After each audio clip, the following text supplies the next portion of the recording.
नमस्कार, मैं रंजय कुमार और आप देख रहे हैं DS4। एक खबर आ रही है, अजीत अंजुम के ऊपर जो है FIR हुई है। अजीत अंजुम बिहार में है और बिहार में SIR की प्रक्रिया चल रही है, वोटर लिस्ट में जो स्पेशल इंटेंसिव रिव्यू है। और उन्होंने एक वीडियो अपलोड किया जिसमें उन्होंने बताया कि कैसे आधे अधूरे फॉर्म भरे जा रहे हैं और इस बात को लेकर बिहार के चुनाव आयोग ने उन पर FIR किया है। उन्होंने सारी जानकारी अभी उन्होंने दी है।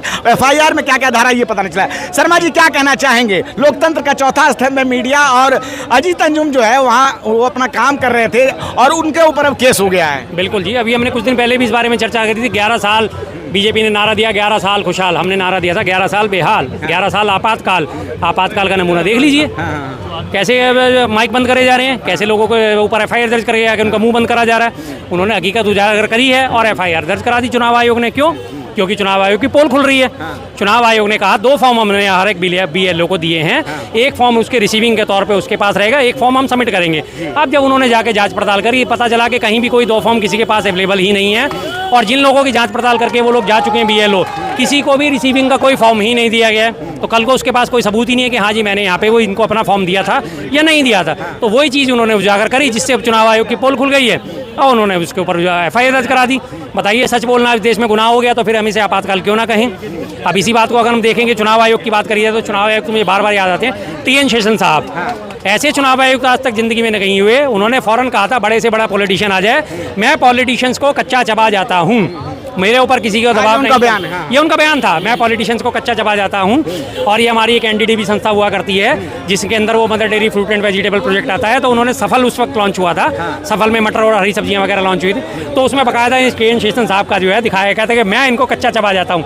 TN शेषन साहब पॉलिटिशियंस को कच्चा चबाते हैं, आप कच्ची सब्जियों को ताज़ा बिल्कुल समझ के और उन्हें कच्चा चबाइए। तो इस तरह से एक हेडलाइन भी चली थी। तो आज आखिर क्या कारण है कि एक समय चुनाव आयोग की जो प्रतिष्ठा बनी है भारत में, पिछले 75 सालों के दौरान कई मुख्य चुनाव आयुक्त हुए हैं, लेकिन आज के समय में हम देखते हैं कि चुनाव आयोग के ऊपर जो है कई लोग उंगलियां उठाते हैं और TN शेषन जैसे लोग आखिर अब वो क्यों ऐसा काम नहीं कर पा रहे हैं जैसा कि TN शेषन ने किया था? देखिए, चुनाव आयोग की जो नियुक्ति होती थी उससे पहले ही आपने देखा होगा कि अभी कुछ दिन पहले ना हमारी BJP सरकार में एक रूल आया था कि चुनाव आयुक्त जो भी होंगे उन्हें सुप्रीम कोर्ट के जजेस के बराबर दर्जा दिया जाएगा। यानी उनके किसी भी कार्यकलापों के ऊपर कोई भी वो कुछ करेंगे उनके ऊपर कोई FIR दर्ज नहीं हो सकती, उन्हें सजा नहीं होगी।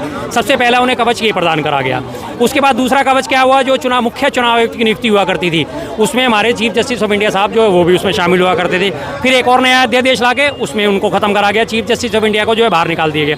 आज जो है विपक्ष का एक नेता और कैबिनेट मंत्री और एक प्रधानमंत्री, ये 3 लोग मिलकर चुनाव आयुक्त की जो है उसमें करते। पहले क्या था कि जो है चुनाव आयुक्त की नियुक्ति करने के लिए प्रधानमंत्री, विपक्षी नेता और चीफ जस्टिस ऑफ इंडिया हुआ करते। चीफ जस्टिस ऑफ इंडिया को न्यूट्रल माना जाता था कि जो भी वो फैसला करेंगे संविधान के हक में करेंगे। तो चुनाव आयुक्तों को इस तरह बना दिया। और चुनाव आयुक्त की आप कार्यप्रणाली देखिए, जब उनसे महाराष्ट्र चुनाव के ऊपर सवाल करे गए थे, हेरा फेरियों के ऊपर सवाल करे गए थे, धांधली के ऊपर सवाल करे गए थे, उन्होंने शायरी सुनाई और निकल लिए। चुनाव आयुक्त से बन के छोड़ के मिर्जा गालिब बन गए, मीर बन गए हैं, वो मीर तक ही मीर बन गए, शायरी सुनाई और निकलते बने। आज जवाबदेही किसी की है ही नहीं। अब बिहार में जो है आप चुनाव की बात करें, ताज़ा सिस्टम बिहार का है। इस वरना क्या डेट है कि आज डिजिटल इंडिया के युग में आपने एक्सेल शीट पे टक टक टक टक करना होता है और सारा डाटा आपके आप में मौजूद होता है, सेकंडों के अंदर मौजूद होता है ना? सच्ची बात, इसमें कोई दो राय नहीं है कि आपने पेन से बैठ के टोटल करना है या कैलकुलेटर लेके टोटल करना है, तमाम सॉफ्टवेयर मौजूद है। एक सवाल है शर्मा जी, बिहार में चुनाव है, विपक्ष के नेता है तेजस्वी यादव, वो मीडिया को अलग लताड़ रहे हैं कि मीडिया सही खबरें नहीं दिखा रहा है। आज के समय में विपक्ष की खबरों को वो छापता नहीं है। एक समय था जब हमारे समय अगर चींटी भी मर जाती थी तो पूरा मीडिया उसको कवर करता था। दूसरी तरफ अजीत अंजुम जब अपना काम कर रहे हैं तो उन पे केस हो जा रहा है, तो विपक्ष अलग कह रहा है और चुनाव आयोग अलग काम कर रहा है। तो मतलब मीडिया है कहाँ पे और कौन सही है कौन गलत है, क्या कहेंगे? देखिए, मीडिया की तो बात करनी है, मीडिया की तो आज की डेट में सब हर जानता है, हर व्यक्ति जानता है कि आज की डेट का जो मीडिया है वो तमाम तरह से गोदी मीडिया हो चुका है। किसी भी आप डिबेट के पैनल में देख लीजिए, बीजेपी का प्रवक्ता होगा, पहले तेजस्वी यादव वाली बात, तेजस्वी यादव जी ने जो बात कही, जब उन्होंने अजीत अंजुम साहब ने ये मामला उठाया, उनके ऊपर FIR दर्ज करी, तो उन्होंने मीडिया के ऊपर सवाल उठाने लाजमी थे। मीडिया ने कहा सूत्रों के हवाले से जो है इतने सारे बांग्लादेशी पाए गए हैं। मीडिया ने बात कही सूत्रों के हवाले से इतने सारे बांग्लादेशी, म्यांमार के और जो है नेपाल के लोग पाए गए हैं। अब उन्होंने कहा कि सूत्र नहीं तो जिसके उन्होंने बात करी थी, आम आदमी को गुस्सा आएगा ही आएगा। भाई अगर इतने सारे जो है हमारे देश में घुसपैठिए आ गए हैं, नेपाल के लोगों को तो यहाँ भारतीयों की तरह अधिकार देते हो और नेपाल के लोग आ गए, उसका तो बॉर्डर खुला हुआ है, मान लिया एक बार को, लेकिन म्यांमार से और बांग्लादेश से तो बॉर्डर खुला हुआ नहीं है। कौन जिम्मेदारी है वहाँ की? बीएसएफ की जिम्मेदारी है। बीएसएफ सीधा सीधा रिपोर्ट किसको करता है? गृह मंत्रालय को। गृह मंत्रालय में आज कौन आसीन है? अमित शाह जी आसीन है। बीजेपी सरकार आसीन है, पिछले 17 सालों से एनडीए का शासन वहाँ पे चल रहा है। अगर इतने घुसपैठिए आपके बिहार में घुस के बैठ चुके हैं तो प्रशासन बैठा हुआ क्या भुट्टे भून रहा था साहब? बरसात के दिन चल रहे हैं इसलिए भुट्टा याद आ गया, तो यहाँ प्रशासन भुट्टे भून रहा था? क्या कर रहा था प्रशासन वहाँ पे?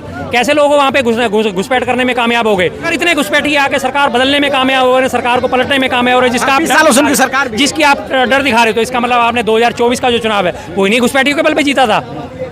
जब आप जीत गए तब तो बल्ले बल्ले है, अब आपको लग रहा है कि वोट नहीं मिलेंगे तो आप थल्ले थल्ले हैं। खैर हमारा सवाल था कि तेजस्वी यादव भी लताड़ रहे हैं मीडिया को, और जो संस्थाएं हैं, जो संवैधानिक संस्थाएं, वो भी मीडिया वालों पे केस कर रहा है, तो ये हो क्या रहा है? आखिर मीडिया कौन सही है, कौन गलत है? मीडिया वाले पे केस किसके हुआ? जो अजीत अंजुम साहब हैं उनके ऊपर केस हुआ है, जिन्होंने सच्चाई दिखाई। अगर वास्तव में केस होना चाहिए तो आज तक पे होना चाहिए था। अभी हमारे ऑपरेशन सिंदूर की मैं अगर बात करूं, थोड़ा सा पहले जाता हूं मैं, 2 महीने पहले ऑपरेशन सिंदूर में हमारे इन्हीं मीडिया चैनल ने कराची एयरपोर्ट तबाह, कराची एयरबेस तबाह पे कब्जा कर लिया, इस्लाम में असीम मुनीर को गिरफ्तार कर लिया गया। तमाम जो है चैनलों ने यही चलाया था ना, झूठी खबरें फैलाई गई थी और तमाम पाकिस्तानी पैनलिस्ट को बुला बुला के अपने चैनलों पे बैठाया था और भारत देश की बेइज्जती कराई गई थी। तमाम पाकिस्तानियों भारत देश की बेइज्जती की, तब इनके ऊपर मुकदमा दर्ज होना चाहिए था। लेकिन तब ये सिर्फ विपक्ष से लड़ने के मूड में थे और विपक्ष को नीचा दिखाते दिखाते देश को नीचा दिखा गए थे। पाकिस्तानी पैनलिस्ट आके बैठे इनके चैनलों पर। क्यों बैठाया आपने पाकिस्तानी पैनलिस्ट को? भाई पाकिस्तानी कौन होते हैं हमारे चैनल पर आके बैठ के डिबेट करने वाले और हमारे देश को गाली देने वाले?